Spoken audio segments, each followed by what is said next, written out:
Carnival Cruise Line just announced that they are overhauling their loyalty program. People are mad. Since Princess is owned by Carnival Corporation, is Princess's loyalty program next on the chopping block? Let's chat about it. Hi, I'm Michele. I'm a travel agent and I specialize in Princess Cruises. And I am a loyal fan of Princess. I personally love their cruise ships and all the amenities and the loyalty perks. So for me, this news is a little concerning. Carnival announced that they are changing their loyalty program, so instead of earning based on how many nights you sail, you instead earn based on how much money you spend. So if you're an interior, you get less points. If you don't get a drink package, you get less points. You don't spend in the casino, you get less points. Basically, your loyalty is based on how much money you spend, which is not the greatest feeling. They've kind of switched to this qualifying spend kind of model that like airlines have, but it just isn't great. Unlike airlines and hotels, people don't cruise for business or for going to like go see their sick grandmother. People only cruise for vacation. So having it be like you have to do these qualifying spends or you lose your loyalty is honestly a little ridiculous. This is something pretty much brand new for the cruise industry, and they have gotten a lot of backlash for it, and understandably so.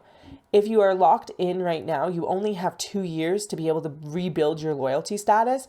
If you are at the top tier, you have 6 years. But either way, people are angry, and I totally get that. Carnival says that they're doing it because basically what has happened is they have too many people at the top tier loyalty statuses, and I feel like they could have just added another tier or adjusted the requirements for those tiers instead of doing this whole like, if you don't spend a lot of money with us, you are not loyal. Because some people just take a lot of cruises and they might be able to do a lot of cruises because they're in interiors. But making them spend more on drink packages or get a balcony stateroom might then deter them from taking cruises, which then means less money for stuff like gratuities for their staff, or even for people like us who we are cruising often enough to then promote. And we don't get paid by Princess to be able to promote. I don't make money from Princess to make the content for YouTube. So I feel like a lot of influencers will be deterred if they're like, oh, I have this loyalty status with Carnival. I've been cruising, but I tend to cruise in interior cabins because it's cheaper and allows me to get on more ships. I think it's going to be a big deterrent for people going on Carnival with those cheaper rooms, but cruising more often, which overall I feel like will have a detrimental effect on Carnival because they aren't going to be spending that extra money on other things that aren't just, hey, this is directly whatever point system Carnival decides to do. I think the better way to do it is just do like Royal Caribbean, for instance. They noticed they had too many diamond status people, so they made a diamond plus status thing. So like just doing stuff like that and like tweaking your system is way better than this nonsense that Carnival has done. For us, with Princess does a very different way. Most cruise lines do it based on the number of nights, so you get 1 point per night of cruising. Princess does a combination of nights or cruises. So for us, we earn status faster because of the amount of cruises we do. And so we do 7-night cruises typically, or more recently, we've been doing more longer cruises, but it allows us to earn status a little bit faster because, for instance, with Princess, you only need to do 5 cruises to get to Platinum, which is the second highest tier. So for instance, my brother's already Platinum, my daughter will be Platinum very soon because it's not that hard for us personally to do 5 cruises.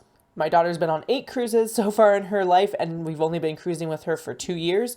So for us, like that loyalty status building up so fast is really, really nice. The industry standard is the whole 1 point per night. So like if Princess ever decided to go to that and be like, no, we're not doing it anymore for like by cruises, number of cruises, then I would understand that. But with Carnival doing this whole points per dollar kind of thing, it feels so icky. And I get it. Like I think their quote was something like, if everyone is special, no one feels special, something along those lines. Because they're like, we just have too many people doing priority embarkation that like it doesn't matter now because there's too many people doing it. So I get stuff like that, but I feel like there was better ways to do this. And I feel like they are going to be backpedaling very, very soon here in order to be like, oops, we messed up and we messed up big. When it comes to Princess, I don't think it's actually going to impact us loyal fans to Princess because Princess doesn't seem to have the that same issue with so many people being the top tier. Princess's top tier is only 150 cruise days or 15 cruises. I'm elite. My daughter will be elite next year, 2 years. So it's not even like their top tier is that difficult to obtain. So for us, like, I don't think Princess must have that issue, because if that was the case, their elite status would require a lot more than 150 cruise days or 15 cruises. Even the platinum status, there's nothing between platinum and elite currently. So platinum is 5 cruises and elite is 15. And I'm using the number of cruises because that tends to be how people earn it. So even with that, there's no middle tier like, 10 cruises. So obviously they're not having issues with stuff like priority embarkation if they're offering it after 5 cruises. With Royal Caribbean, you don't get priority embarkation until you are like a pinnacle, I think, which is a bazillion cruises. Like there's a big gap of like those perks. So Princess obviously is not having that issue, because if they were, they would limit stuff like the priority embarkation to just elite, not having platinum and elite. Same with the lounge. It's the platinum and elite lounge, not just the elite lounge. There are obviously great perks to elite like free laundry, but again, they must not be having issues with that, because I feel like Princess, if they would then just add an extra like elite plus kind of tier, or for other things maybe they would add a middle tier at 10 cruises or something like that. Or like I said, even maybe instead they of doing by cruise, they would do by cruise night. By cruise night makes a little bit more sense from the company, because then they're not going to have so many people building up status so fast on like say 4 or 5 night cruises. But for them, they obviously aren't having that issue, because they would change if they needed to. When we've gone to the Captain Circle parties, there hasn't been that many people on board that have had that high loyalty. So like on the Sky Princess, for instance, where we're over 3,000 passengers, there was about 400 platinum and about 400 elite, or 3 something elite. So like out of all those passengers, only about 700 were getting those elite perks, or those like priority perks.